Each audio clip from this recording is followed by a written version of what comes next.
The Hustleshare podcast is sponsored by Lark, the leading super app for work in Southeast Asia. Frustrated with juggling and paying for multiple tools for work? Hate mixing personal and business messages? Improve your team's productivity by 10 times with Lark, which combines business chat, email, video conferencing, calendar, project management, real-time translation, and much more into one super app. Trusted by companies like Xiaomi, Glints, Kumu, and Mamaluz. Get it for free at larksuite.com today.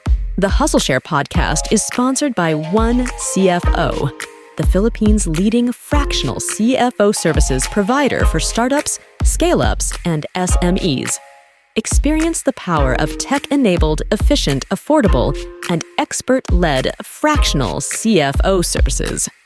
Let OneCFO handle your finances so you can focus on growing your business. Book your free CFO consultation today. Suddenly, the only way to sell anything was to sell online. And Yep, the air fryer craze, bro. That was it. not a choice. You have to sell online. Yep. So what do you do? Diba? What do you do? You have to just generate as much revenue. Welcome to Hustleshare, the podcast that features the daily grinds of unique hustlers around the world to show not our differences, but that our hustles are very much alike. Now here's your host, Ronster Beityong. Welcome to the latest episode of the Share Podcast, and Happy New Year's. We're officially back. Apologies over the last two episodes as we wrapped up 2024. I got sick. If I'm sick, how the hell am I going to be able to do a podcast unless you want to hear me cough every single time? It's virtually impossible. But we did re-release two episodes that were amazing. The top 50 shows of Hustleshare of all time, with the hustle of David Almirol and the hustle of the entrepreneur of the decade last year, Mr. Ron Hos, founder of coins.ph. But today we will be starting off with a bang with someone who's I've known since the pandemic and whatnot. Actually, prior, I don't remember how we got connected, but this guy is doing really well, and I want to share the hustle with you. So without further ado, let's welcome to the show, Mr. Timothy Go. Buildit. Whoop whoop. Welcome to the show, Tim. Hey man, hi Ron. Hi everyone. Thanks for having me. This new year, 2025. Yep. There you go. Yeah. And again, sorry if I had to put you through this. This guy just came back from family vacation the morning after. I asked him, "Hey, can you do Hustleshare?" So I know you have a travel hangover, and I know exactly how that feels to go right back into the grind after a grueling travel sked. But without further ado, I need to ask you the $1 million question. Tim, what's your hustle? Yeah, man. My name is Tim. I am currently co-founder of Buildit. We are building a procurement platform for construction supplies. So for contractors, developers, anyone building anything, we're here to help you figure out how to get the best prices, the best materials from hundreds of suppliers, wherever you are in the Philippines. We're happy to work with you guys to figure out the best way to build it better. That is amazing. Together. Ayan, build it better, pun intended. Yeah, but here's the thing. I've gotten exposed to this. I've known it's big business ever since. But I was super naive probably up until last year. Because last year, I launched a pressure washing service business. Yes. There you go. It's called Papa Pressure. There you go. Oh, and then one of the user acquisition strategies that I've had was I joined this group, which I priorly joined before, called BNI. BNI, again, Business Network International. I hated the way it was done before because it was all done in person. You have to show up at 6 a.m., do this routine, go to a hotel, eat a fancy ass breakfast. It just didn't make sense. I couldn't last I didn't top out at 4 or 5. But this time, after the pandemic, it became online. And when I joined, my whole purpose, all right, if there's gonna be a thing for pressure washing, it's going to be coming from the construction business. And when I joined, my group mates were all construction people. in the Okay. Philippines. I was like, Yeah, what the fuck? I didn't realize it was such a huge thing. And it's such a pain in the ass till now because there's this literal group in the whole BNI where yeah. it's construction people and they ask little things like, hey, where can I get a backhoe? Hey, where can I get blah, blah, blah. Little things like, man, this is ripe for disruption. So I totally understand. It's Yeah. such a huge problem. Yeah, super. I mean, I when I look back, right? So kind of how I got started with this. So my partner Jason and I, we both kind of come from like construction supply backgrounds. My dad used to own a construction supply hardware store in Divisoria. Very, very stereotypical Filipino I child. didn't say nothing. Okay.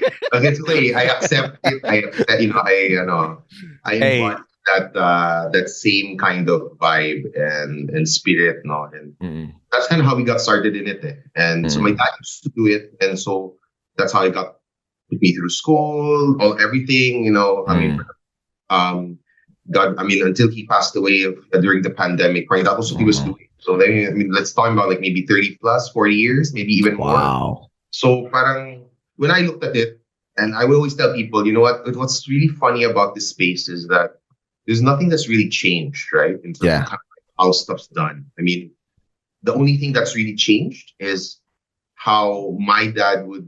I mean, at the start it was like phone calls and walk-ins. Then we Yeah. moved over to fax. Yeah. Fax machine. I didn't have any. I was not involved. All I had, they would fax him, when at home, and he would get it right. So it's fine. My involvement started email period. No? So Mm. people would take email. Digital na. Sure, it's digital na. So Mhm. I'm the official email Email receiver. guy. My dad is like, typical boomer, Yep. doesn't very technologically averse. So he would like, ask me to check emails. And so that's really the biggest change.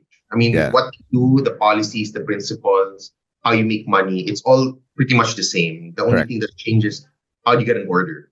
And so when I thought about what I wanted to do after my corporate kind of stint for the past 10, 15 years, I was like, this is a space that I've grown up in, and I couldn't really understand like why it's tough, Mm. why it's difficult. And I figured this is probably the best opportunity in my life, at least, to like Yeah. see if I can disrupt it, No, it's ripe for destruction ever since. Oh, for So, sure, for yeah. sure, for sure. I think Yeah. it's a question of how and how that's going to be disrupted, what's going to Mhm. disrupt it, and that's probably what I'm here to figure out. Yeah, and it's amazing. You guys are doing an amazing job at the start. But before I get carried away, you kind of gave us a glimpse already how this started out, right? But also the one thing that's constant in this podcast is Yes. we do have a time machine because we're Oh, gonna wow. have to go all the way back and understand what was it like growing up. You already mentioned where you grew up and how you grew up, but we'll do a deep dive there because we're gonna have to ride the Hustleshare time machine. There you go. All right, now we're in Ilaya. Wait, I don't have any parking here in Ilaya. There's too many people there. Wait, I'll go to Tuban. There's parking there at least. Okay, Yeah. now I want to understand now. I know actually, that's that mall. The parking is upstairs. Shit, the Lucky Chinatown there. Yeah. That's the best place to park. That's a very old, medyo bago na yan. Bago na yan. Dami panahon ng tatay ko. No, but I want to understand, Tim. So Yeah. I'm not stereotyping. I actually have a lot of respect. I've had so many Chinoys on this podcast who were forced. I wasn't even saying they didn't have a choice. They were forced to participate in the family business, but it left such an indelible mark over how they do business because they were doing it at such a young age. You mentioned that, yeah, you were already helping your dad. You're the email guy, but I want to understand the exposure of the little things he did that still rubbed off to you when you were helping out. Yeah. I mean, thanks for, I love thinking about it. Obviously, my dad passed away a few years ago. So, Mhm. every time I get to think about like what rubbed off on me, Mhm. I try to think about that. And I think if you ask my mom or my wife, Yeah. I think it's that generally where he's always quite, and I know it sounds very cliche, but he was a very nice guy, and I felt like he did business very The right way. very honest, and I think he treated his people well. And I think that's probably over the past at least 15, 20 years I've been working, right? Like, I think that's definitely rubbed off on me. Like, I think that's what I always remember from the time we're watching him work and watching him do things. I think that's one. And I think, it's called Hustleshare, right? But the hustle is like trying to build a business, right? I think he definitely did work hard. Like, and again, this is very, very typical of, Chinoy, Filipino Chinese, like businessmen. It's not a 9 to 5 job, right? And so even Buildit is not a 9 to 5 job. It is a 24/7 job, right? Like, that's how my dad was. Like, his only break would probably be like Saturday nights. Wow. So because he would be in the store, watching the store Monday to Saturday, and then, at night he would rest. Night times is kind of like his time. Like, he would go see his friends when he was still active, like playing basketball and all of these things. But then even on Sundays, he'd be working, right? And I remember my first few weeks kind of getting into this business and kind of like doing it. I remember Sunday morning writing receipts and issuing receipts for like the sales for the week and, customers and stuff. And that's what I remember. And I realized that I think that's the biggest challenge with this business is that you're really, a lot of our suppliers, a lot of our vendors, they're just like my dad, right? And they really have to do everything very hands-on. Yeah. So if there's a way for us to kind of, digitize a lot of stuff and make it easier for them and make it easier for everyone in the industry. And that's not just for the people that are selling it, but the people that are buying it. That's kind of where we come in, right? And so those are two things really. And so that's what I take into this, an entrepreneurial life that I've suddenly chosen to go back to, is to really just keep working at it. I think there shouldn't be a limit to when you should be working, but at the same time, like balancing it out, right? So, I mean, people ask me, I would always ask my opinion on like work-life balance. And my belief is that work-life balance is being able to work and being able to do what you want to do at the same time. And so kind of like just balancing it out, right? So when I'm not working, I'm with my family. But when I'm not with my family, I'm probably doing something for the business. Correct. So whether that's at 10 a.m., 10 p.m., doesn't really matter. You know what I mean? No, I totally understand. And I agree. The thing about experiencing entrepreneurship growing up is it leaves such an indelible mark. And it always comes back to like a full circle moment when you see someone watch it and do it like, it's just part of life. And then you realize down the road that, oh my God, that's me now. But I've learned it such an early age that I got that from my mom too. Like, she's a raketera. That's why I know Ilaya, I know all these things. Because back then, when we were trying to make ends meet, she was a single mom. She would sell shit in the office. She worked for Ayala, and this is sort of like illegal. She would have a racket. She would ask me, hey, let's go to Divisoria. Let's buy some shit that we can buy for cheap, and then I'll sell it in the office. So I know. And I'm the one hauling all this stuff that we bought from random shit around the thing so we can sell it. But one thing I also want to jump into.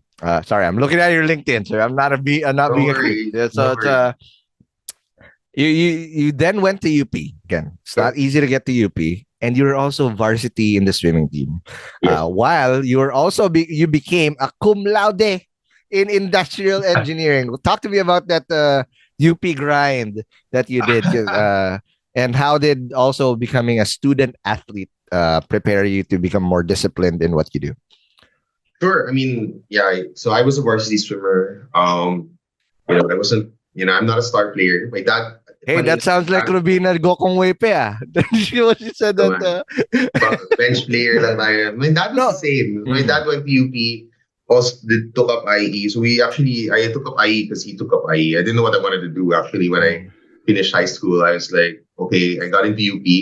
My dad said you should go to UP. Okay.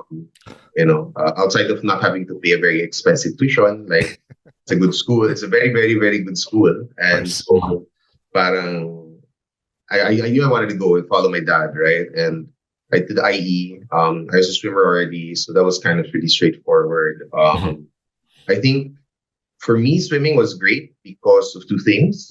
One, it was a good way to escape from all the hustle of studying and preparing and everything. Most sports are, but I think that individual sports, it blends you to this whole like very, it's kind of zen, right? And I used to be a long distance swimmer, so I wasn't a sprinter. I was like 1,500 meters, Wow, and that sort of thing. So you're spending 30 minutes doing one activity, one set, one rep. It was like that long, right? And so it's just long periods of swimming by yourself. You're in the water. You're not talking to people, and so it's this whole thing where you're just really focused on kind of what you're doing, and that's what I loved about it. Aside from the other stuff, enjoying the life of a student athlete, but that was the best part of swimming, and it really taught me to be more disciplined and to work hard. I mean, I can tell you, I started swimming pretty late. I think I only got into it because I was graduating from elementary, grade 6, grade 7. So where did you study elementary? I went to Xavier. Okay. Because there's not a lot of people. I took up grade 7 too. There's not a lot of schools that had grade 7. Yeah. So I finished elementary. It was like my mom was like, "What do you want to do?" Somewhere in between like elementary and high school, right? And I said, "What do you want to do?" It's like I don't know, no clue, right? It's like, I will enroll you in this, and you do this, and so I took up guitar because I want, in my mind, like, going to high school, you want to meet some girls. And during that time, being a guitarist is the cool thing because that's the time of right. Diba? Ngayon, pero that time cool yun. So I was like, top guitar that summer. Then I did swimming, and that's pretty late, right? Grade 7. Yeah. Most of my peers, all the national team swimmers, I would say 9 out of 10 of them would probably have started when they were at 6, 7, 8, and they loved it. But the fact that you went to varsity in college, that means you gotten pretty good right away. Yeah, for sure. I mean, I worked hard, and I think that's kind of what I learned from that experience was that you really have to work hard if you're behind people from a talent perspective, and there are super talented people in swimming. And there's the body structure, the genetics, it all plays a part to it. Correct. And it was so hard to kind of, I mean, I had to make up for that with hard work, right? And discipline. I would, in the summers, I'd be swimming twice a day, that sort of thing. But you were Moreno back then. You're always definitely, yeah. I have photos. I have family photos from my high school and college life where I looked very, very different. I was also lucky there. As my wife loves to point out when she sees those photos, she's like, And hey, the shoulders held up though. The broad. That's the only thing that's all that's left. Everything shoulder down. We have a problem. But it's all good, man. Like, I think that's what I got out of it. I mean, and so that's what I take to like a lot of the stuff I do is you just have to really work hard. And so we may be, I don't think Buildit is the first to do this. We're not going to be the last. Yep. But we just have to keep working at it, especially in this space, in this industry that's super challenging. You just have to keep coming in and going at it for sure. Now, after UP, you ended up in Chevron. Yes. Is that the first hustle? Talk to me about that experience and what were the first. That was my first real job. I mean, obviously prior, I had an internship at J&J prior to that, but this is my first job, and so I was working at Chevron. Very interesting job. I get free gas. No, no, I didn't work for the gas part of the business. So I was working in renewable energy. So, Chevron used to own 2 geothermal, had the concession to manage these 2 geothermal fields here in the Philippines. That was in Bicol, in Tiwi, Albay, and the other one is in Batangas, in the Batangas area. And so I joined that company as a trainee and really didn't know anything about that space. I was like the second industrial engineer they hired. Wow. And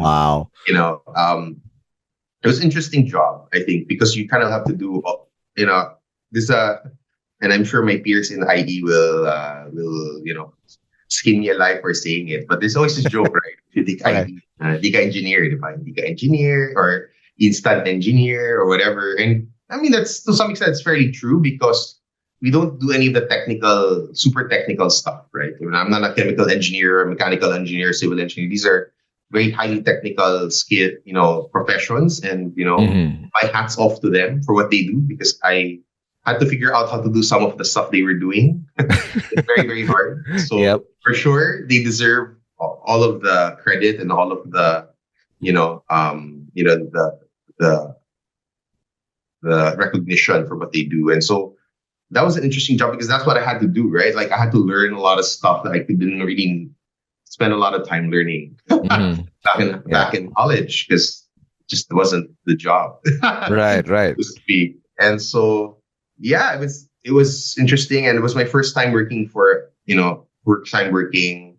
And the first year, maybe half year, they sent me to Albay in TV. So I lived there most of the week. I'd fly. They would fly us back on the weekends, thankfully. But the first time living by myself. Well, not by myself, but with my other engineers. But I was living there, flying there, and doing all stuff there. And that was the first time living away from my parents for such a long time, right? And so, you just grow up really quickly, and you learn a lot of interesting stuff. And so, one of the things I took from that job is really you got to be more flexible about the opportunities that come to your way, what you're gonna do with them, how you're gonna make stuff work out for you, right? Because like in this case, I didn't really know anything about building pipelines and all of these different very technical engineering fields, but you have to learn it and figure it out. If you're hardworking, you're smart, and you really do the work, you can kind of catch up somehow, to some extent. And so that was a really interesting job. And the other thing I always talk about when people ask me about that job was you have to really make the most of what really comes your way, because this was not a typical job that most people looked at after college. Like, I don't know if it is the same today, but back then, most of my peers wanted to go to a lot of the consumer brand companies. J&J was one of the companies I worked for as an intern. All those different guys, those were like the top jobs, right? Yeah. And, all of my friends, my Barkada, they all went to these jobs, and I ended up working in the middle of nowhere for 4 years. But you make the most out of it, right? You learn something from it, and you realize, for me at least, I realized that there's still quote unquote money to be made and opportunities in the less sexy jobs. Correct. And, it's not glamorous as as most of the other stuff we were doing, but for sure, like it was, it was still something I enjoyed that 4 years for sure. And then, that's totally correct. Because that's basically entrepreneurial in nature anyway. You're being contrarian, right? You're not going against where the current is or everybody is going. You're carving your own path. But what I love about what you said is that you had a chip on your shoulder again. So it's like swimming all over again, right? You had to compensate because all the other guys that you're working with are legit engineers or whatever they call themselves. And you're an IE guy, and you had to learn all these things. But I want to understand one last thing before we take our first break. So you're in Chevron 4 years. What were the foundational soft skills and hard skills that you took from that? Because at 4 years, man, that's like that's your whole college life, but being an adult, and you're also alone, away from family. Again, you said you become an adult very quickly, but what were these skills that you accumulated that you still use now? Soft skills and hard skills. Yeah, for sure. I think hard skills wise, very helpful for what I do now, because that was kind of like my first foray really into like looking at the details of the stuff materials, construction supplies, stuff like that. Because obviously when I was working with my dad and helping out here and there, you don't really care about the type of pipe. I'm just doing errands for him, right? Do this, sign this, answer this email. It's very like I'm admin stuff, and you don't really like sit around and think about it. So this was my first time thinking about dimensions, requirements, what type of material is important for this type of task, whatever specifications. And so, you realize there's so many different things to think about when you're building something. And I remember that that this was kind of the start of the time that when we talk about work, my dad would be like, oh, okay. Because we kind of like understood, we were talking a similar language now, as opposed to like I was interested in computer games and he's like interested in basketball, it's like different, diba? So I think hard skills wise, that's probably what I got out of it. The usual project management and stuff. But I think from a soft skill standpoint, it's really two things, right? I mentioned maturity and growing up really quickly. I think that's one. And the second one is really talking and dealing with a lot of different people, engineers, constructions, contractors, supplier, people in the field. I was blessed to be able to go to school in UP, etc. But the people we talk to and the people we deal with day in and day out, they're very different from all walks of life. And even in UP, you got that sort of huge bandwidth already. But it's even bigger when you get outside, when you leave your comfort zone of your bubble. And so I was blessed to be able to learn how to do all of those things and talk to different people and understand how to get things done. Yep. And just being more empathetic to the concerns and the plights of different people. Yep. My problems and your problems are probably quite different from their problems. Absolutely. So parang it's always important to understand that, it was my first time dealing with a union, for example. Ooh. And working with, that sort of setting. That's not very common either, right? Like, so a lot of these things that, you don't really learn in college. Yeah. Like, trial by fire right away. Yeah, no, but it was a good experience. I mean, I 100% look back and think, I'm glad that I got a chance to do it, even if it was like well outside the box. It was super fun. That's amazing. All right, let's take our first break, and when we come back, we will now talk about the rest of the career, because there's a couple of very interesting stops here. He became managing director of Lazada. He became entrepreneur in residence, and of course, all the way to SM and building Buildit. But stick around because we're going to be talking about that, and we'll talk about that more after the break. Hey, hustlers, how many apps are you using at work these days? 5, 10, 20? Let's face it, there are chat apps for internal communication and emails for external, Cloud Drive for docs and wikis, calendars and video conferencing, spreadsheets and project management software, and probably yet another tool to connect them all. It is a mess. And if you're collaborating with cross-border colleagues, partners, or suppliers, it gets even more complicated. And don't you find it disruptive when your personal and business messages get mixed up? And if this sounds painfully familiar, switch to Lark, the leading super app for work designed to increase your team's productivity by 10x at an unbelievable fraction of the cost. With Lark, manage projects, chat with your team, build a knowledge base with wikis, and automate workflows such as approvals without code effortlessly from one app. No switching or integration needed. Join fast-growing companies in over 125 countries, including Xiaomi, Glint, and the Philippines' very own Kumu and Mama Lou's, who trust Lark as their workplace super app. I've started using Lark myself for our pressure washing business service, Pop-Up Pressure, and I'm totally loving it. Want to see how Lark can revolutionize your business? Click the link in the description or download Lark for free at larksuite.com. That's larksuite.com, the productivity super app every business needs.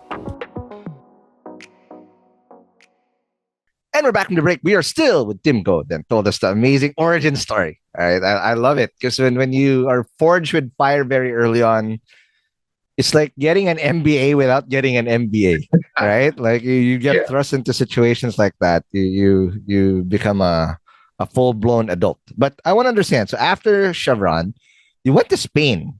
Is this again? When you go overseas, it just completely blows your mind in terms of perspective. And you went there for a venture fund and business school. What was that experience like? Sure. So I left. I did my 4 years at Chevron. And while I realized and learned a lot from the technical stuff that I talked about, I realized that wasn't my passion and my future, because the reality was I was miles behind a lot of my peers in that space. They were a lot smarter, a lot better at it, and I was more interested in the business side of things. And so I said, you know what, I have an opportunity to go and study abroad. Why don't we take it? So yeah, I did my 2 years at ESA in Barcelona.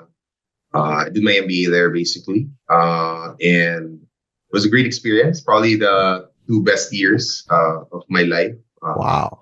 Bar, of course, excluding the past 5 years of my 2 kids and my There you go. family. But in my early life, those probably the two highlights.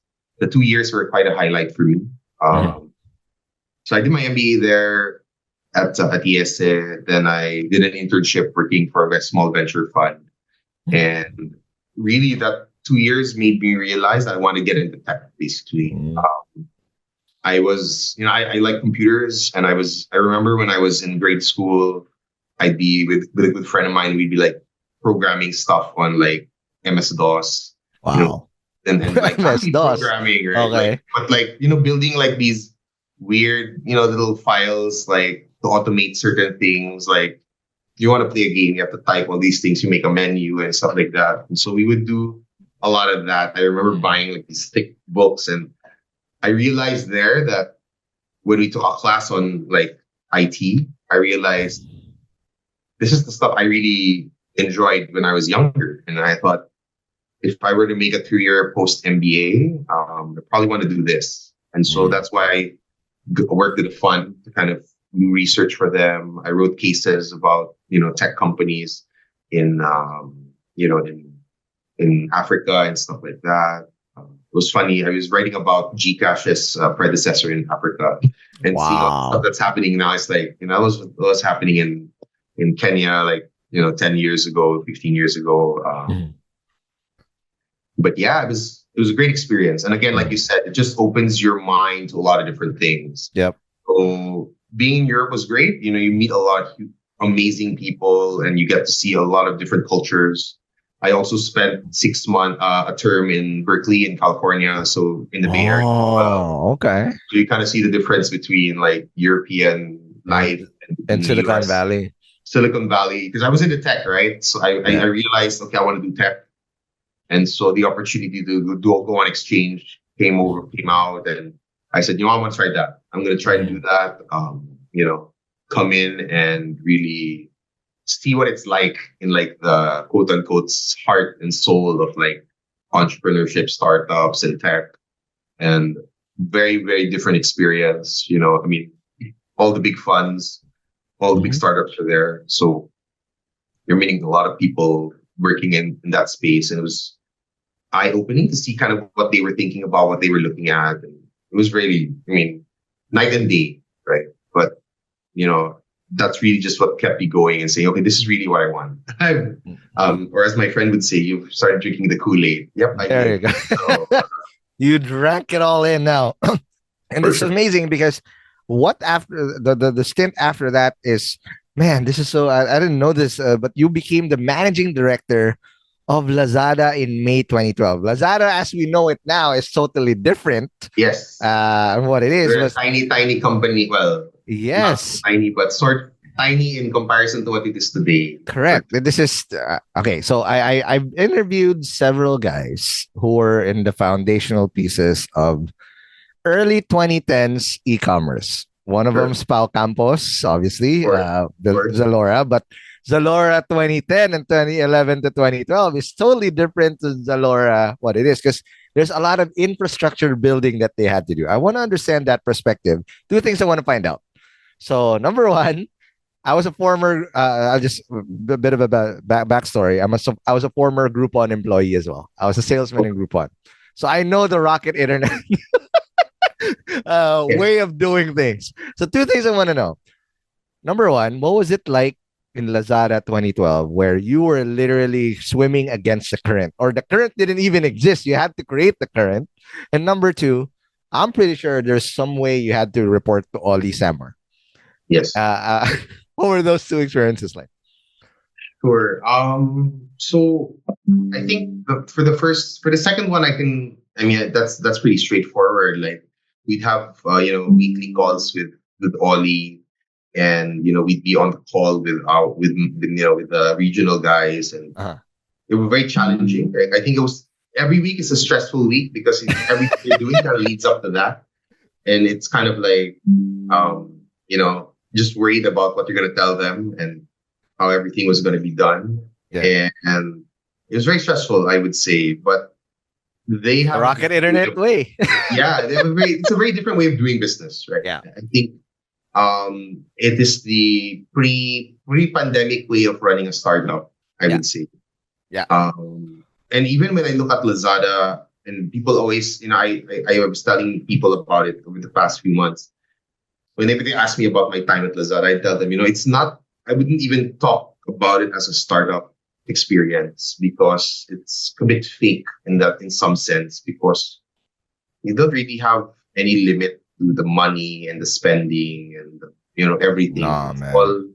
It's all there, right? You just, as long as you have traction, they'll just keep pumping money, million after $1 million if you can show traction, because basically they have it's like you have one fund to report to. It's Ollie, and if you guys are getting traction, just keep pumping money in. And so the pressure is to perform and not so much to like struggle with the grind of building a startup from the ground up. So it's a very, very completely different experience, right? So your resources are much more limitless, I would say.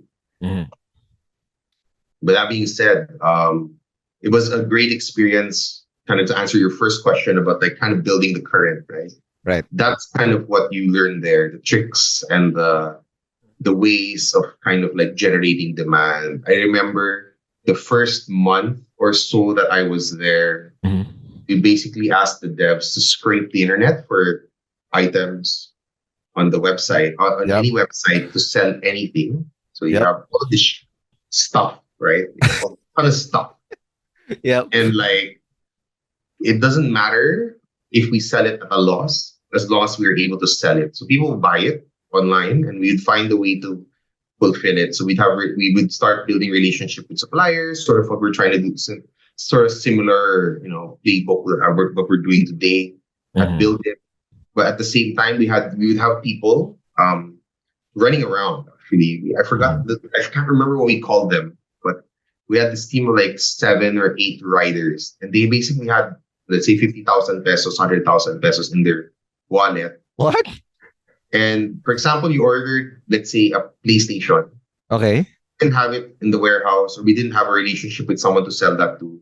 They'd go to a mall and buy the PlayStation. Oh my God, that's a sheer hustle right there. Yeah, it's just like because the money was limitless, right? So it doesn't matter. We were not looking at margins and profits, etc. so much. At least the first year. I mean, you're thinking about it, but it's not really that critical. Right now, we're trying to gain traction, right? And so any way to fulfill a transaction and make a pleasant experience, that's all that really matters. Right. And so that's kind of the hustle that you kind of need, right? You have to find a creative way to fulfill any order. Any order, every order is an order, and you just need traction, right? Because when you're trying to start something new and you're trying to teach people to do something new, you just have to get them to try it once. And if they have a good experience, they're going to try it again. And that's sort of the methodology that we've kind of employed back then. And it still goes today, right? Like, I think there was a period in Lazada's time, years after I left, where they would we were trying to reduce basket size and trying to generate more frequency. Yeah. Because you're trying to build a habit, right? You're trying to replace Tim goes to the store to buy X, Y, and Z. You're trying to turn it, Tim goes to his phone to buy X, Y, and Z. Obviously, that has happened already. I spent more time on Lazada than the mall. I hate having to go out and to buy stuff in the store. Right. The only stuff I tend to buy now are groceries because, again, you want things tangible, right? At least. And it actually more than that, it's like I don't know what I'm going to be cooking for my family this week, so I want to go there, see what's there, and then feel inspired by what's in front of me. As if I were a master chef, right? I am not. But it's one of the fun stuff I do. Kind of take my mind off work, but I just go out and but for the little stuff, especially the stuff that you have no idea where to. It's the best when you don't know where to buy what you want to buy. Right. It's like a treasure hunt. Yeah. So instead of going around the store, I just click on Lazada, you know, and then find it there. All right. Now, after Lazada, this is where also another, you're very, very early in the game. Hatch Digital. Is this the one with Winston? No. So I worked for Nix Noliedo and Manea. Oh, Nix. Of course. What? I knew it. The Hatch. So, wait. There's this term now. Okay. So, shout out to Cholo Tagaysay, the new CMO of Arena Plus, former CEO of Consulta MD in 917 Ventures. He calls it Nix Noledo University. Because I've had a chance very early on, and man, I still want him here, but I just know he will never go here on Hustleshare. Just knowing the guy. He's super low-key, but working with Nix or just having a meeting with Nix is like drinking from the fountain of knowledge. You worked with him for 2 years and 5 months. So tell me about that experience and Hatch Digital. So for those people who don't know who Nix Noledo is, he's the founder of SurePass. He's one of the very first real investors here in this country. Invested in Caliber, blah, blah, blah, blah. And now, basically, YGG was his, the whole crypto movement was all a Nix Noledo move. But he's light years ahead in what he sees. So with someone who's worked inside with Nix, what was the Hatch Digital experience like? Yeah. What was Hatch Digital like? So I worked for Hatch, and I also was there working at eSolutions, which is a subsidiary, one of the companies that Nix founded to do e-commerce. And I think what you mentioned is probably really true, which is the whole. It's a different way of looking at things, and he's looking at different pieces and trying to connect different things. Yeah. He's quite lucky in the sense that he gets to talk to a lot of interesting people all over the country, all over the world, and because you're able to kind of put things together, you're able to kind of build a sort of an ecosystem of different pieces that you can then hopefully turn into something interesting, right? I think that's. Rappler. Just look at Rappler. How early was that bet, right? Yep.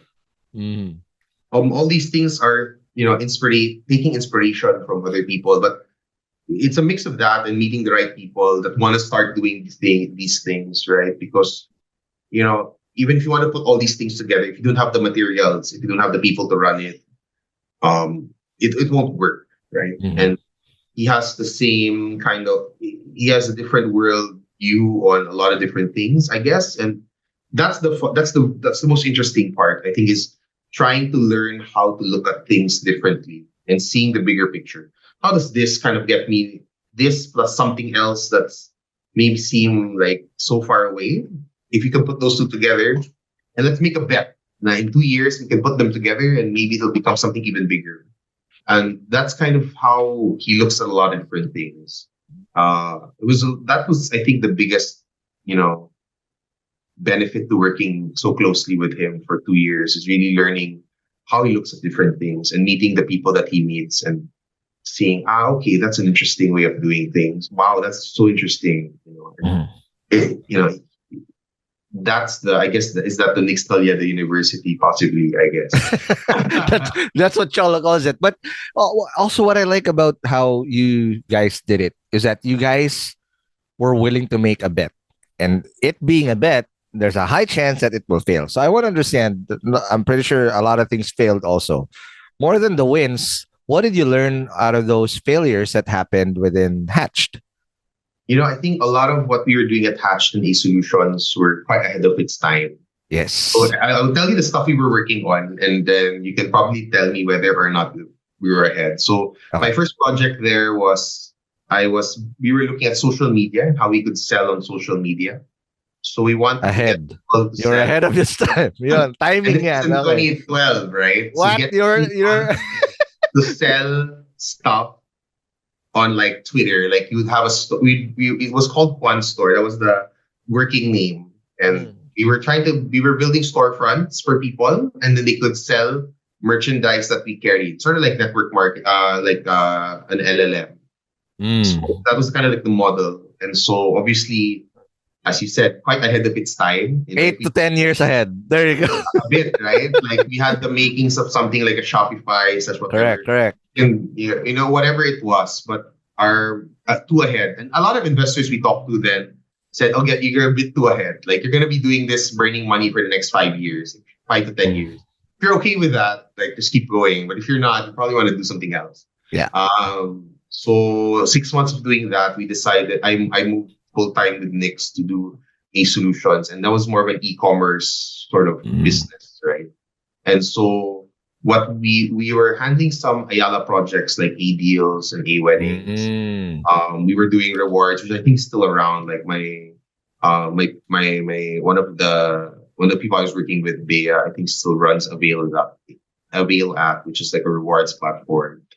But we are also, oddly enough, helping companies like Abendson's and Fully Booked manage your e-commerce website, right? So they had e-commerce aside. At what year? This was 2012 to 2015. Very early again. So can you guess what is that business called today? So basically, we're an I was telling people, we were an e-com enabler when we didn't even have a term called e-com enabler.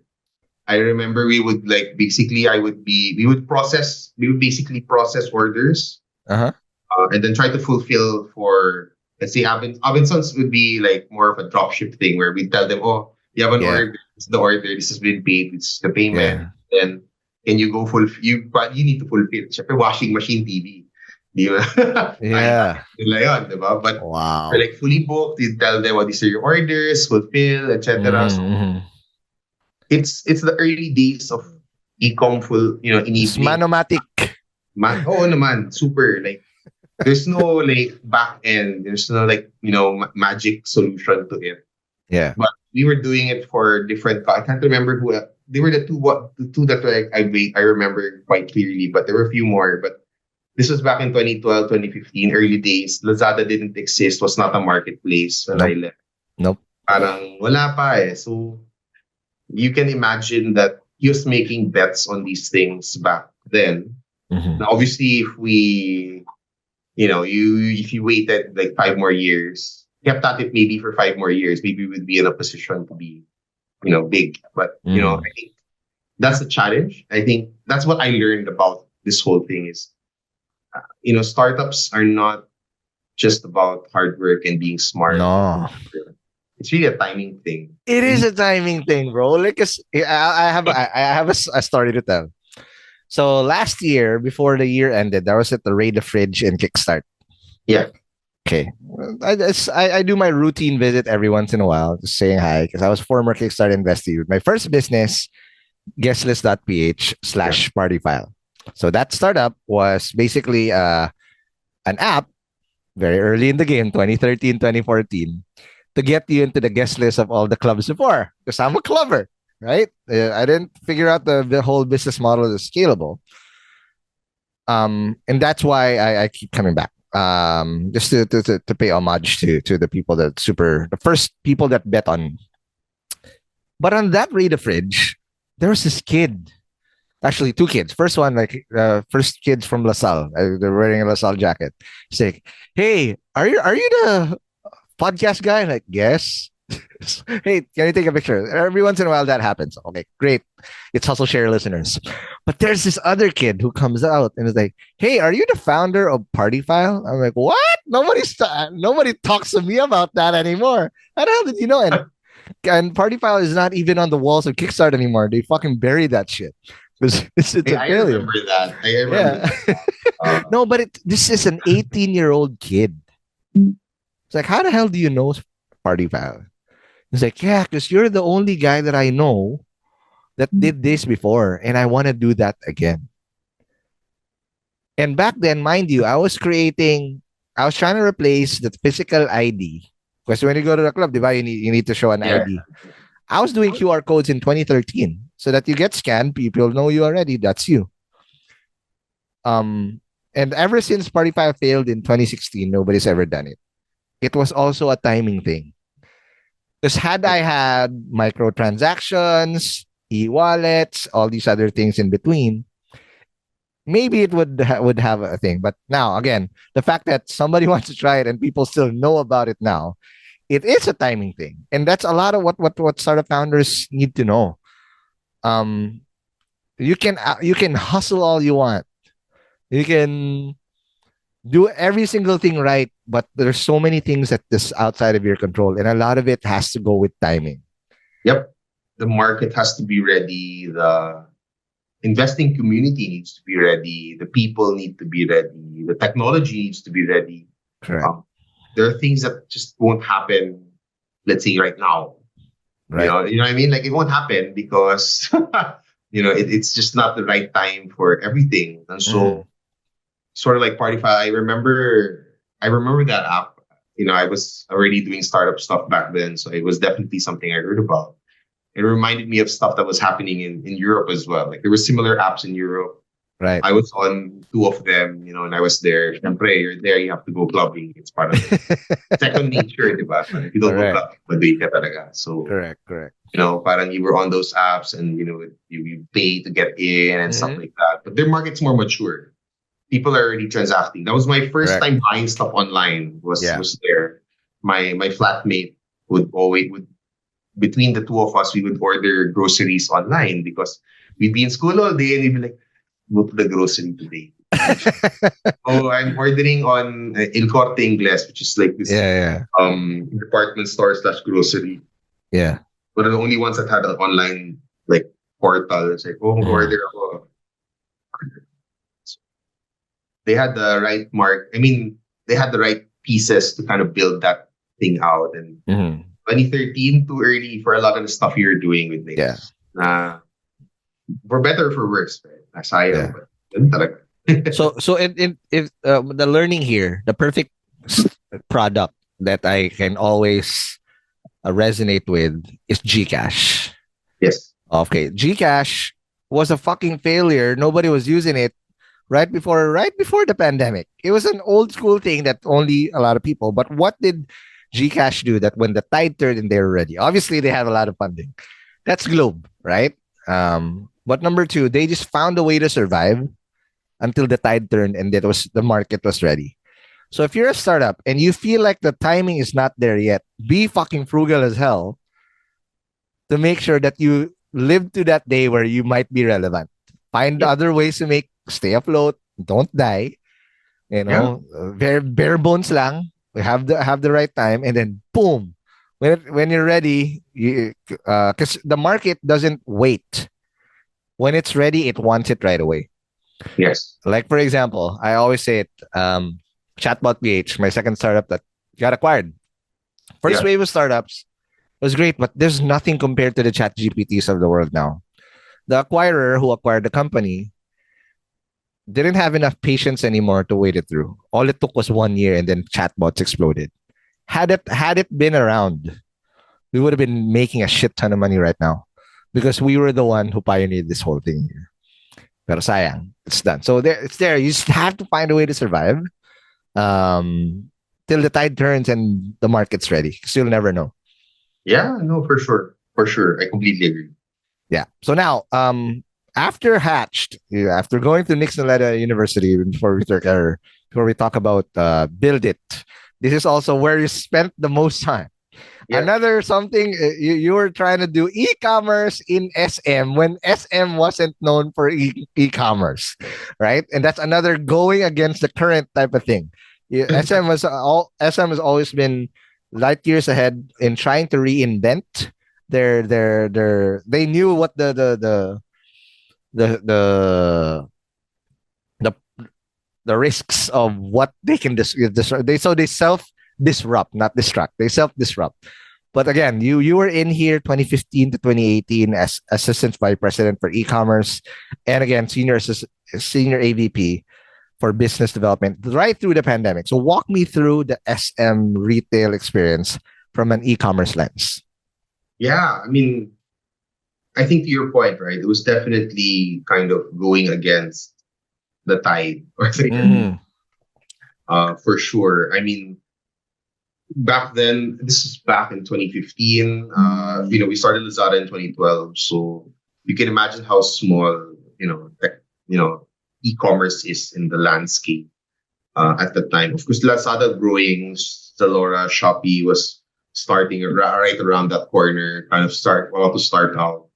But it was quite early, but they were at this point where they believed that they need to have an e-commerce presence or they would not be relevant.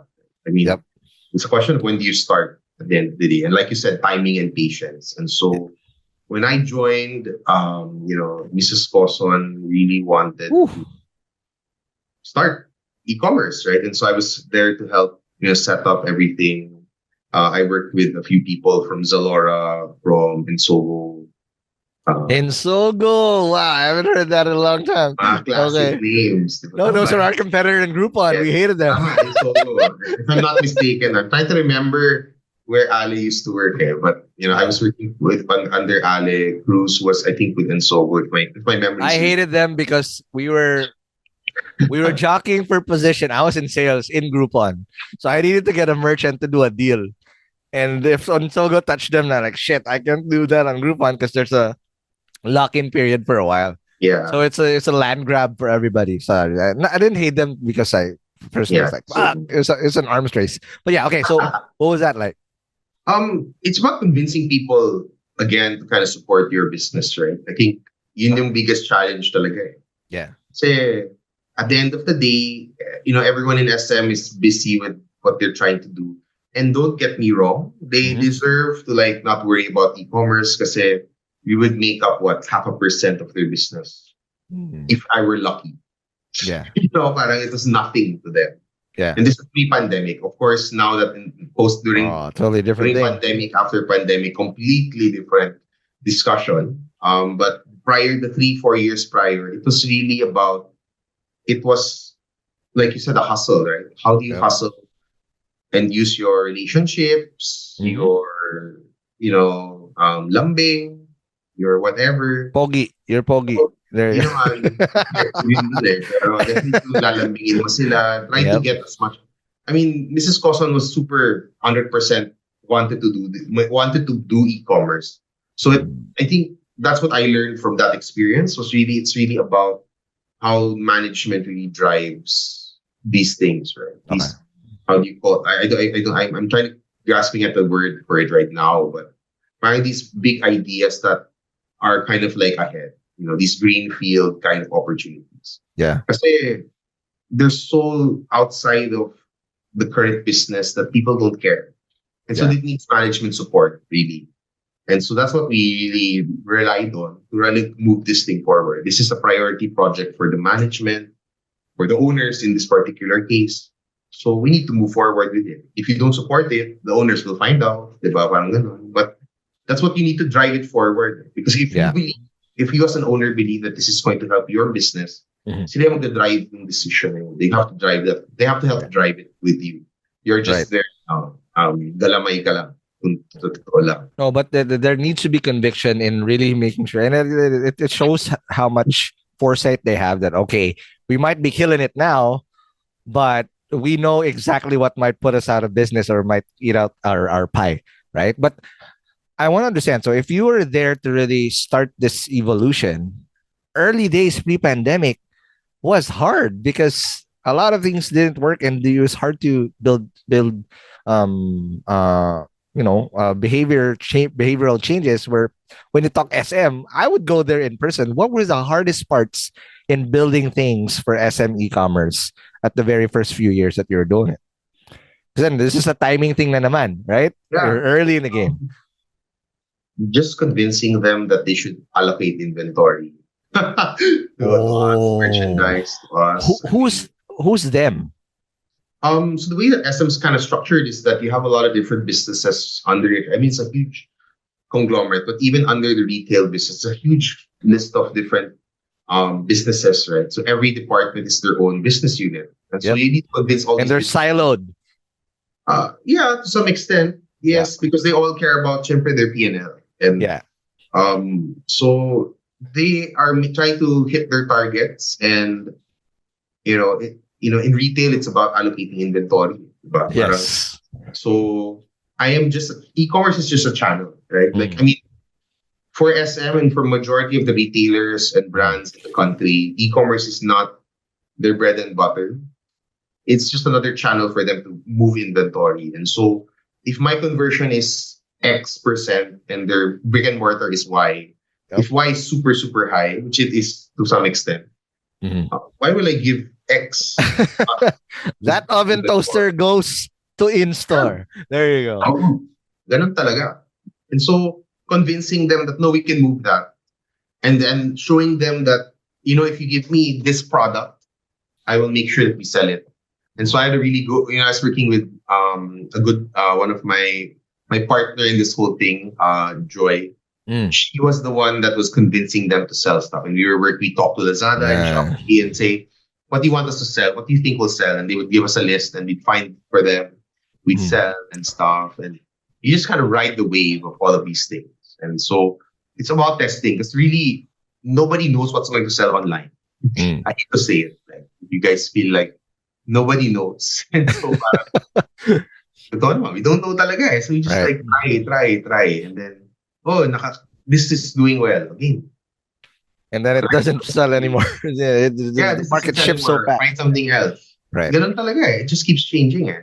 So that's what we would do. And the first few years were like that. We would really like, I don't want to say beg, but really try to convince them to say, allocate inventory, this percent. Right. Because we knew that if we had X million inventory, we could hit this target. Correct. Because that's always the question naman eh. Supply and demand. It's a supply and demand question. And there's always just this multiplier of how much inventory you have available will generate a certain amount of sales. Hindi naman siya 1:1. Nope.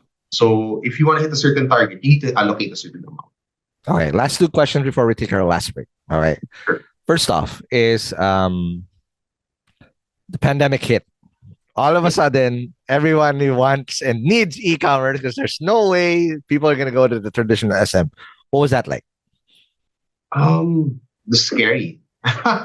Super scary because suddenly you had, I look at it from the perspective of, the owners and management from going from X billion trillions pesos of revenue and GMV to suddenly zero in the blink of an eye. Right?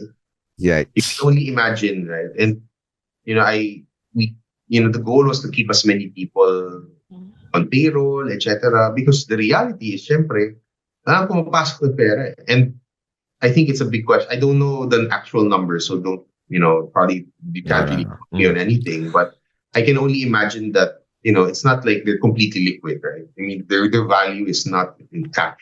It's in a lot of different investments. And so how do you keep people getting paid when no cash is coming in? Exactly. So that was the biggest challenge, I think. For me, I think that was one of the biggest challenges. How do you kind of keep the business going? And that's not just an SM problem. That's everyone's problem. Correct. So we had to pivot really quickly. And like you said, it's a timing thing, right? So at this point, I had really started transitioning over to the brick and mortar store. And so, they had people running the e-commerce business suddenly go from, the warehouse I built was, let's say 5,000 square meters or 3,000 square meters. Suddenly they had that to 5x the space. They converted. What the hell? In a matter of months. Because suddenly the only way to sell anything was to sell online. And the air fryer craze, bro. That was not choice. You have to sell online. Yep. So what do you do? Diba? What do you do? You have to just generate as much revenue. So they started allocating more. And inventory that, a while ago, sabi ko conversion siya, diba? X and Y. Right. Yung X ko, sabihin mo kahit 2% yung X, yung isa 10, naging 0 yung 10 eh. Oh, man. 2 is like gold, di ba? 2, pwede na yan.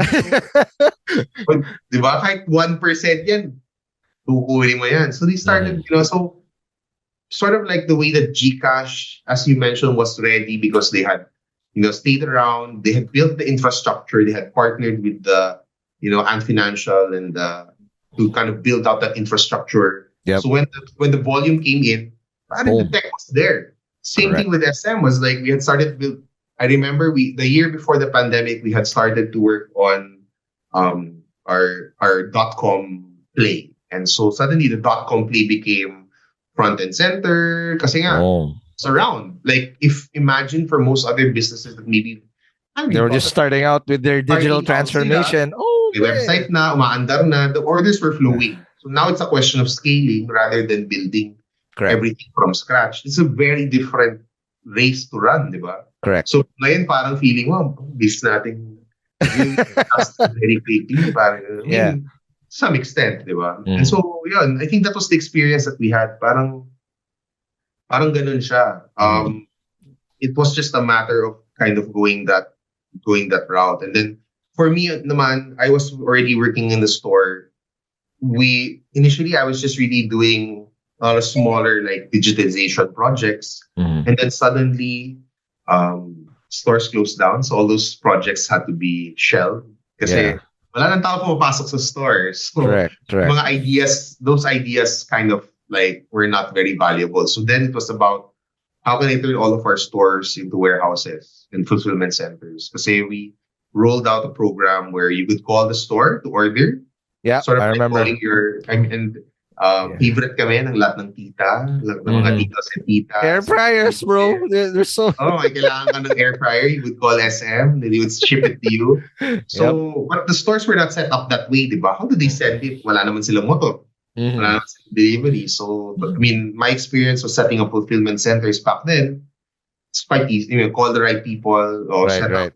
We can book a Grab from any store, book a whatever book a Lalamove from any store, book a this from any store. Pay online, pay via phone, pay via link. Kasi dati, you would have to go to the store to pay. Sila, diba? Parang all those bits and pieces didn't exist. So negotiating everything, setting everything up very quickly. That was my, job at that point. Was to kind of build that out. Kasi the main focus for SM and most companies, I think back then was, okay, how do we make any amount of money? Kasi overhead is through the roof. Correct. You just need liquidity at that point. You just need money. You make money. All right. So, now, last question before we take our last break. So the SM experience, again, you went to Nixon Leda University, but now you had to also go to Tessie Coson, Hansi University, or everyone that you work with. How did that change you as a leader? And what were the hard skills and soft skills naman you developed in 6 years and 10 months of SM hustle? I think, that's a good question. I think hard skills wise, the usual, how to manage people, teams, put structure into how we do things. But I think from a soft skills standpoint, I guess it's two things. Again, one, how do you manage different businesses and not businesses, but other business leaders, and how do you kind of get everyone to march the same tune? Because not everybody has their own agenda, and their agenda is not wrong. You know what I mean? Like, I'm not saying, mali yung ginagawa nila. That's not true. Actually, all of them are valid, agendas. And so the challenge for me or any other leader is, how do I get all of these guys to support, my idea or my project? Because this is clearly what the management wants. But I know management doesn't want me to tell them. They don't want to follow it. Can you talk to them for me? That's not why they pay me, right? They're paying me to execute regardless of what everybody else wants to do. And so my job really is to come in and kind of help manage those different agendas. And it's tough, but that's the same thing today. When you're talking to different vendors, you're talking to different contractors, talking to different investors, they all have different agendas. And so how do you find the right way to package what we're trying to do to help them? That's the biggest thing at the end of the day. And it's sort of like, I talk about solution selling and a lot to my team, and so we're trying to sell a solution today. Most startups, especially B2B startups like us, we're selling a solution. And the solution is not one size fits all. This idea that you build something and everybody uses it the same way doesn't exist. For consumer company, probably yes, but for a business B2B company, it doesn't exist. And so Correct.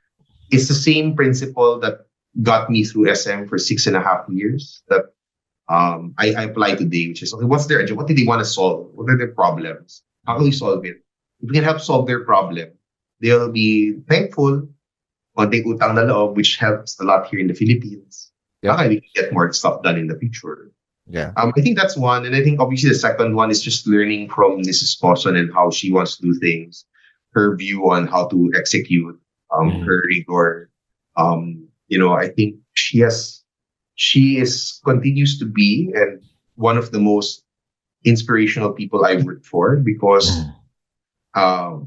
she works super hard. And this is, I don't know, I don't look at the top 10 Forbes list, but definitely she's always in the top 10 with her siblings, right? Mm-hmm. But when you see her work, you don't get that vibe, right? Like I don't know if maybe people have heard this before, but I can tell you that she used to, and I think she still does, check every single item that is sold in the store today. So if you see something in the store being sold today, it's because she checked it and made sure that she liked it so much and she felt that this was going to sell well or this is going to change. I mean, this is something that the people that shop in SM will want to buy. And that's kind of the level of rigor that, let's say, she's one of the top 10 wealthiest people in the world, right? The country. That's the level of rigor. And for me, that's why that's a level of detail that you need to run any business. I mean, just because you are running a multi-million-dollar business or a startup, you need to learn everything. Exactly. And so that's the same case for her.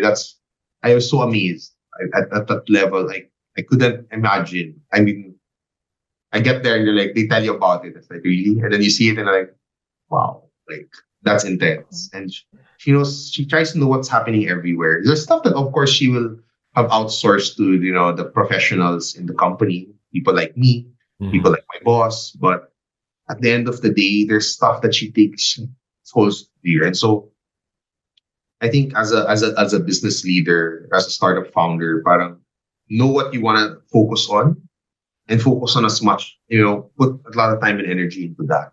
Yep. Where you make the most impact. And in SM's thing, dude, at the end of the day, it's retail. Yeah. So if you have that pulse and you never lose it, and it's a skill that you always enhance with your time, like what will sell because you've developed it since you were a kid, it's just gonna continue to grow. That's amazing. I've never heard of that story. I love that you're so lucky being surrounded by all of these business leaders, but you eventually had an itch. And that's what we're going to be talking about in the next part of Hustleshare. Because when we come back, we will talk about how you went from SM to then scratch your own itch in Buildit. Let's talk about that more after the break. Hey hustlers, are you a busy entrepreneur juggling a ton of tasks while trying to keep your finances in check? Thinking of raising money from investors or lenders but have no idea how to start? Well, you are not alone. Managing business finances is tough, but don't worry, I got something for you. Introducing OneCFO, the leading fractional CFO service and technology provider for SMEs, startups, and scale-ups in the Philippines. Whether you need help with financial management, fundraising strategy, or scaling up operations, their team of top-tier CFOs and their game-changing CFO tech platform have got you covered. And they're legit because I've heard about them from a lot of YC startups actually that got founded in the Philippines, because they've helped a ton of VC-backed startups, scale-ups, and some of the best SMEs in the country reach new heights. OneCFO is your strategic financial partner, providing the insights, guidance, and the tools you need to make smarter decisions and drive growth. Plus, they offer personalized support tailored to what your business needs, no matter the size. And what's the best part? It won't break the bank. OneCFO services are affordable and accessible to businesses of all sizes. So if you're ready to level up your business and finances, what are you waiting for? Schedule a free CFO consultation with OneCFO. Visit onecfoph.co today. That's onecfoph.co today to get your free CFO consultation. And we're back from the break. We are still with Tim Go. Then told us the amazing journey. Like, man, you're going through Nix Naledo. going through Tesicoson and the whole SM conglomerate. Just it's amazing. But dude, you eventually had your own itch. So after SM, you went to become a GM in AeroWorks Asia, but that eventually led to Build It. So walk me through when you started to feel the itch and what made you give that itch enough conviction to like, all right, it's time to jump, because there's always an inflection point. I feel it. I jumped very early in the game, but I feel like if you don't jump, you're gonna be a lifer. You will never take that leap. What made Yeah. you compelled to take that leap eventually? Yeah. So I think it was like I was 6 years into SM. I was about to leave. When I left, I was already at 6 years Okay. plus, and basically I felt that, if I didn't, I turned 40 at the Mhm. time. My dad had just passed away, and I was thinking, okay, do I stay here forever? Which I didn't have a problem with at the time, and even I still tell people today that would go back. If I had the chance to go back, wouldn't mind going back to corporate and working at SM. There was nothing really problematic about working there. Really, it Yeah. was more of, I was thinking about what I wanted to do, and I felt that I wanted to build something for myself. Like I wanted to build a business or a product or something where I had a lot of say into what it would look like. And Yeah. so I figured that the only way to do that was really to kind of build a startup, uh, or move somewhere else. And was thinking about it and said, you know what? If I don't do this now, when will I do it? I turned 40, and I was thinking, okay, if I continue to work in corporate, I would probably have to stay another 5 to 10 years. Would I really have the same energy at 50? Nah, hard. This is gonna be hard. That's hard, right? Like I mean, at 50, parang maubos. There's only so much energy that you can. There's so much katinko and omega painkiller you can only put natin. Oo, yeah. Hindi, totoo yan. So parang sabi ko, ay hindi ko na yata kaya to. Hindi naman hindi ko na kaya, pero parang pass na. Mm. Diba? Pero sabi ko, sige, since ganun yung feeling ko ngayon, I think I really wanna go do it. I wanna do something on my own. And so that's when I said, sige, let's jump in. And then, I sort of did my homework, I guess, to some extent. So I talked to Pao Campos, I talked to a lot of different people, and to kind of see what was happening in the space. Because obviously, if I was going to do my own business, I wanted to do something in tech talaga, in startups. And I want to build a startup that seemed like the most, not the quickest way, but the most straightforward, I guess, way of building something. So I go, sige, let's figure it out. Ganyan. So, ayun, we talked, and honestly, I was lucky to have met a lot of the people that are quite active in the community in my early days. And so I just talking to them made me realize, okay, this is what I want to do. Number one. And then number two, okay, what space do I want to like take a look at? And again, because of my background, this just kind of stood out, at least for me. Na parang, oh, ito talaga yun. Ito yung mukhang interesting na role. Kasi na space. Kasi kung hindi, magagawin ko, di ba? Right. Ito na talaga yun. So we said, I knew construction, I knew it well, I knew how my dad was doing business, how he made money, and sabi ko, hindi naman gayahin, pero there has to be a way to kind of move it forward, basically. And so that's how I decided, okay, let's jump right in. Do it now. Let's do it now. Yeah. And it's your roots basically coming full circle with your corporate job, because basically everything you learned in e-commerce applies. It applies with what you know and how the business is being run from how you grew up. For sure.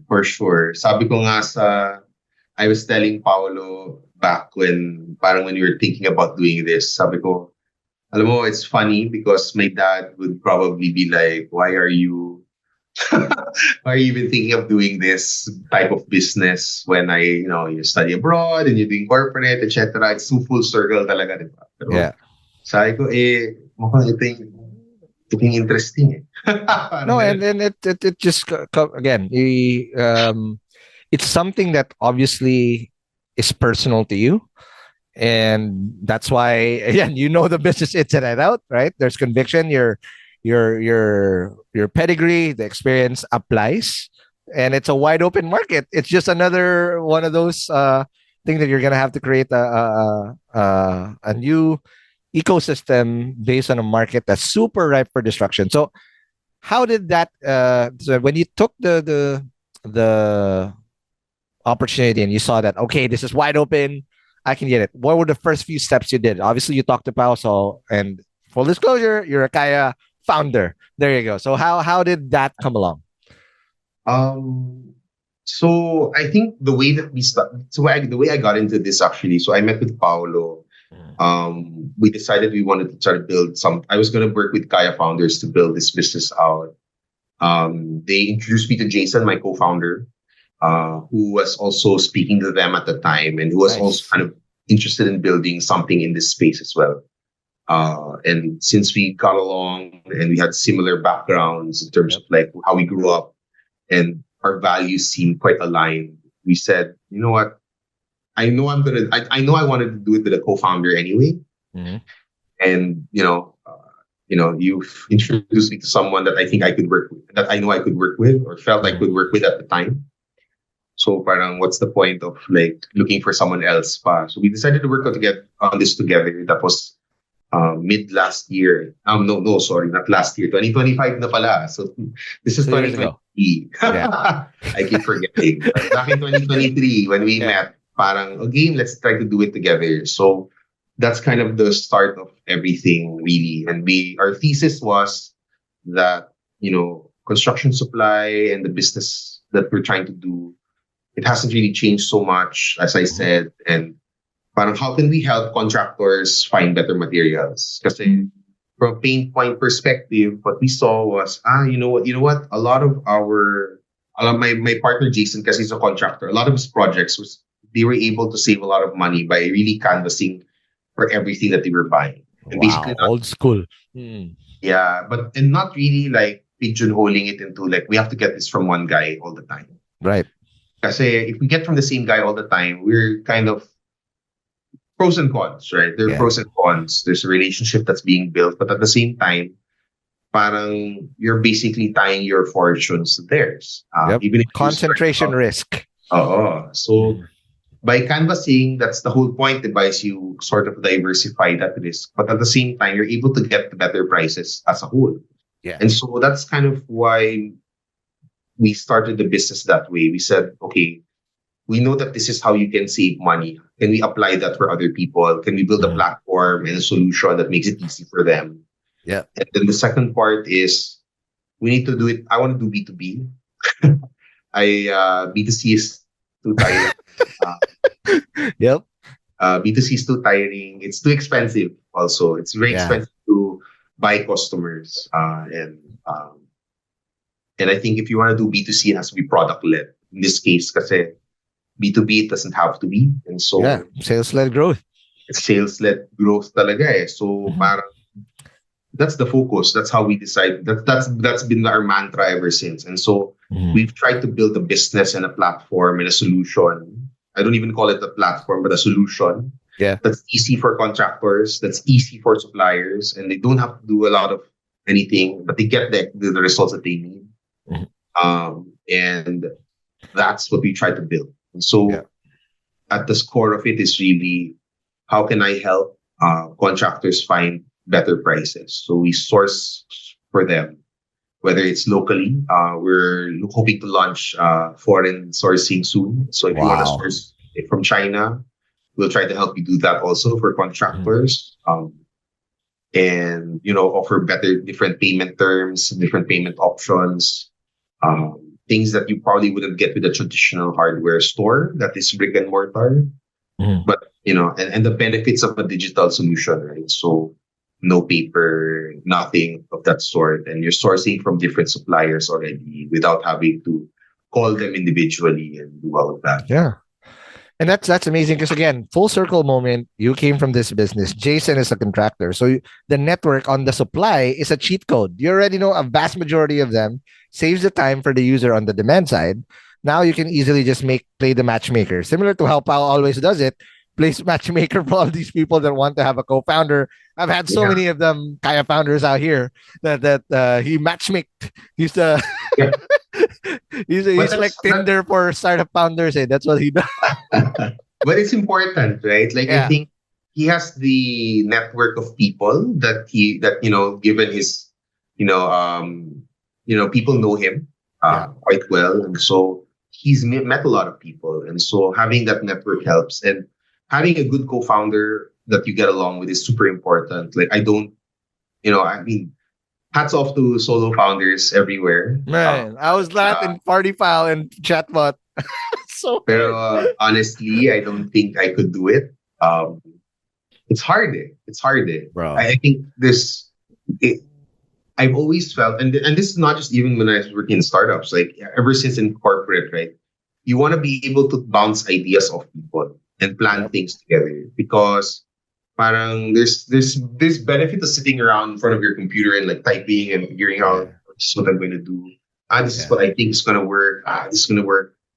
It's very different when you're talking to someone. Like I talk to you, Ron, and we talk bounce. This is my idea. This is my idea.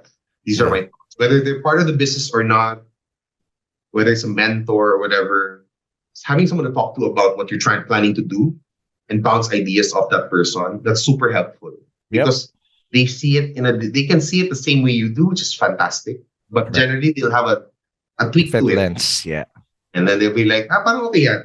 Parang hindi yan okay, pero mas okay kung ganito. And it makes you think. And so I knew I wanted to have that kind of, not a backup, pero that partner to bounce ideas off of. And so that's a big part. As Paolo always says, and I always echo this with him, it's a team sport. Startups is a team sport. There's no way you can win alone. There's going to be stretches you're going to have to be the one bannering the team, and everybody falls. I always say it like in a startup, it's like the Justice League. On certain stretches, you're going to have to be Batman. Everybody falls behind you, but you gotta have that option where, okay, Robin, you're gonna be the one winning this for us. I'll be your backup. Blah blah blah. To make this work, because it's hard. And you're right. I always liken it to the journey of Samwise Gamgee and Frodo Baggins. You have this tall order of getting that fucking ring into into Mount Mordor, and the chances of you making it are very slim. And the only way you can make it is by doing it together. And it's going to be lonely. It's going to be hard. There's going to be a lot of times where you'd want to quit, right? But the only way you can get it through, or you have yourself a chance, is you have a co-founder that equally wants it as bad as you. So I want to understand now. So after you get your co-founder, can't do it alone. You have to have your supporting cast. What was that team, and how did you then generate the first few traction? Because you had a cheat code in supply.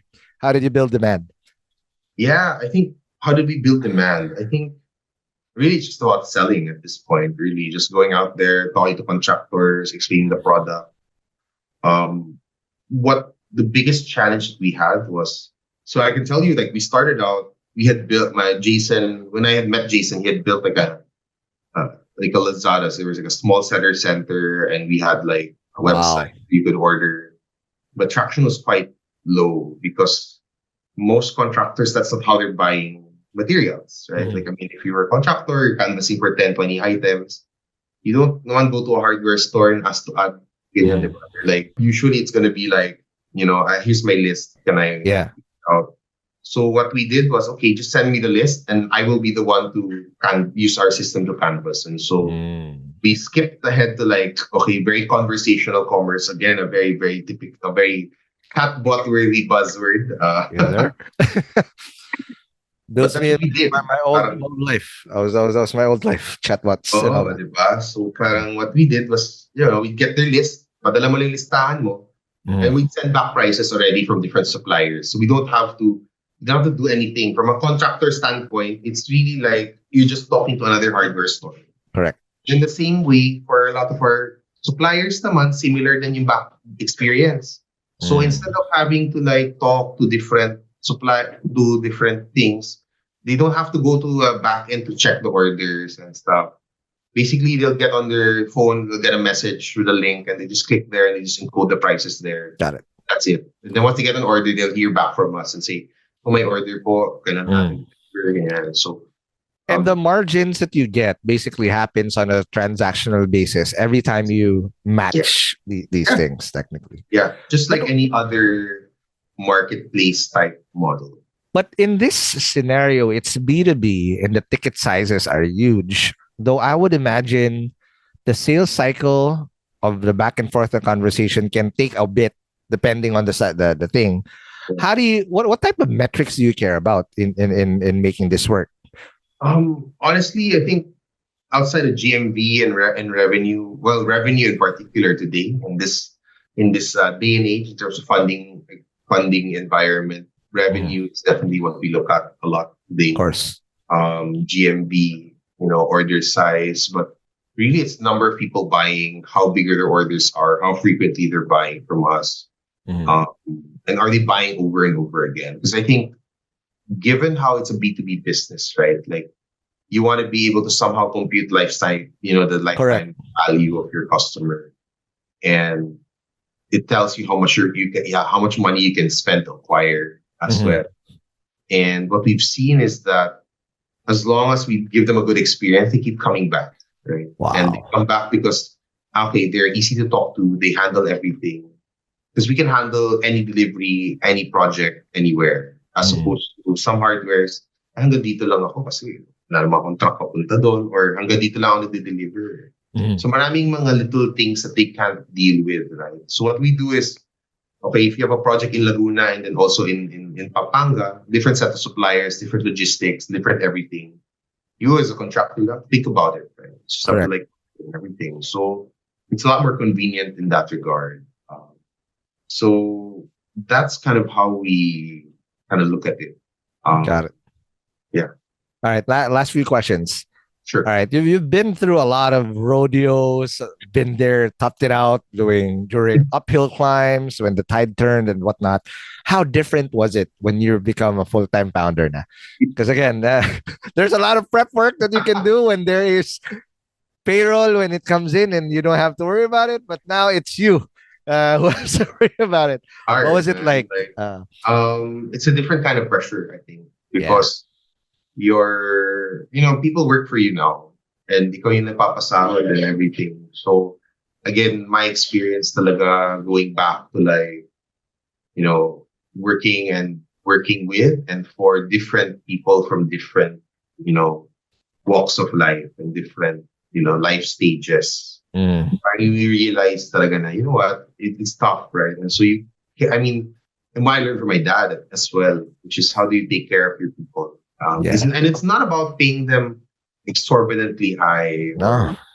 That's not what they're looking for. It's about treating them with respect and making sure that they are able to live their full life. Because if they're happy, and not happy, but if you're able to meet their requirements and they're able to have a good life at home, etc., and they pay a fair wage and you make sure that they get paid on time and all of these things, then you're able to kind of transition that over to, they'll work harder for you, right? And day in and day out, most successful business leaders, and I look at Mrs. Coson as one of the best in examples of that. Parang building that, relationship and that loyalty with your people is very important. I have not seen any conglomerate today where they have not treated their employees, especially the ones that have stuck it out for the 40, 50 years. Iba talaga. And they may be, and don't get me wrong, like these people may not be the right people for the business of today, but they're still in the company and they treat them well because they were there when, pardon the language, like shit was really like absolutely everywhere, right? They went through shit to do. So it's the same thing now, right? And so we're in that stage. We're 0 to 1 company. We're trying to get to 1, and we're trying to figure out how to build this business sustainably. And the people that help us to do it, just treat them well. Yeah. But there's beauty also in the chaos. And I want to understand now that since you've jumped, what is the one thing what are the couple of things that you now appreciate more than ever? Since now, I mean, there are days that holy shit, what is going on? Everything's on fire. But there are days na, ah, we, it's nice to be here. What are those moments?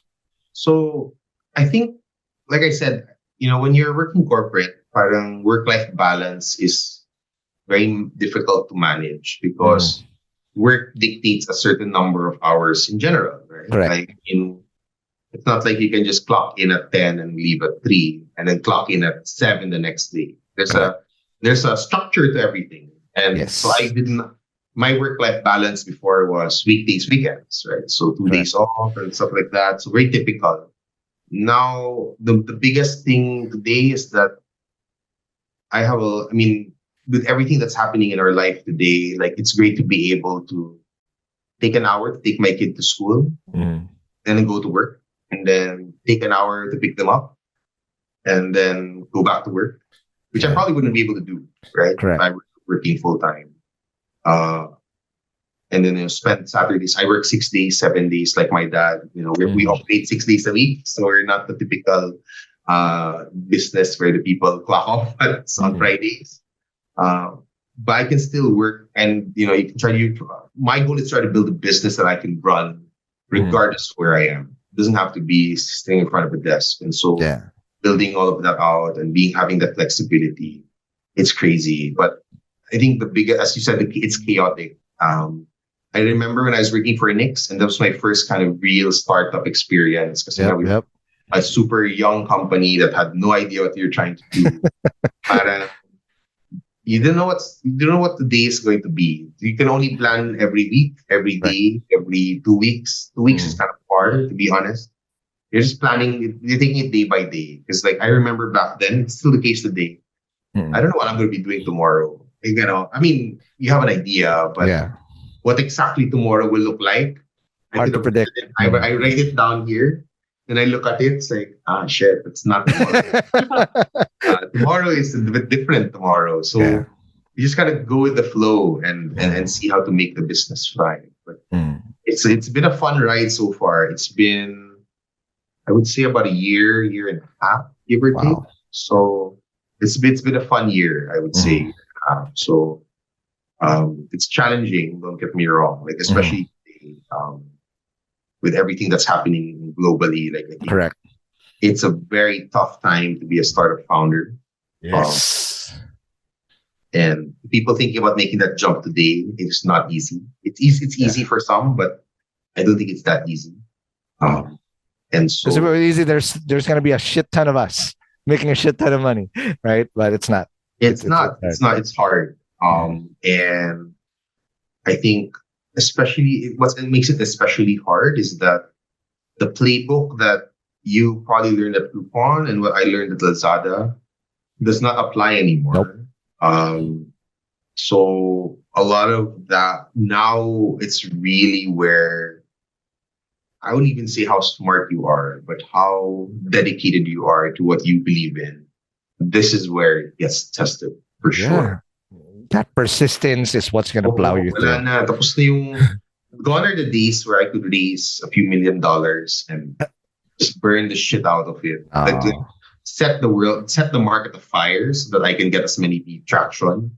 Those days are gone, right? So now it has to be smart. Every peso that you spend on marketing, on sales, correct, has to be very well calculated, and the discipline, right? So you have to be super disciplined across everything you do.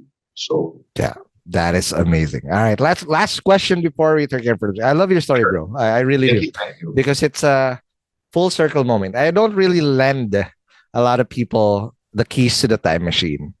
But if I lent you the keys to the time machine and you get a chance to talk to your dad, knowing that you eventually technically do what he's doing now, what would you tell him?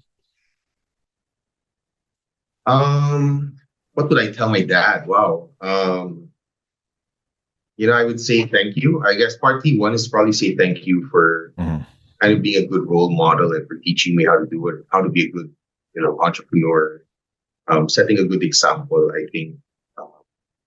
And, I was able to validate that as I met more and more business leaders, people, inspirational leaders, that I realized that, my dad was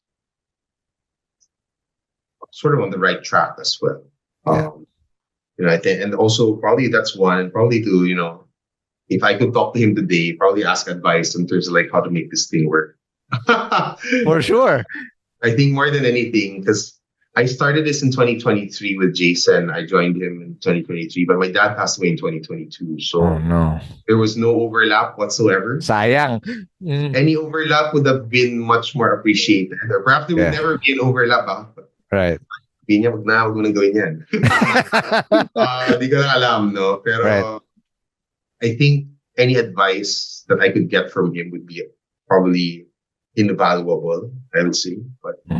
But yeah, and I'll probably ask if I'm doing a good job. I'm pretty sure you are, because I'm pretty sure he is super duper proud of you. So again, thank you so much. Such an amazing episode, Tim. What a way to start the year. I'm glad you were my first episode for 2025. But before I let you go, invite people over to check out Buildit, and if they want to work with you, where do they go and how do they do that? Yeah, for sure. Everyone listening, thanks, Ron, for the time, and I really enjoyed talking to you and catching up and sharing our story. For any contractors, developers, suppliers, anyone interested in kind of learning more about Buildit, you can reach out to us. You can drop by, visit our website. Our contact information's there, or you can reach out to me directly. I'm on LinkedIn, as Ron mentioned, so feel free to add me, drop me a message. I'm happy to talk to anybody. You can also find me on most of the socials. Or you can drop me an email as well. It's everything's on LinkedIn, so just drop by LinkedIn, check me out.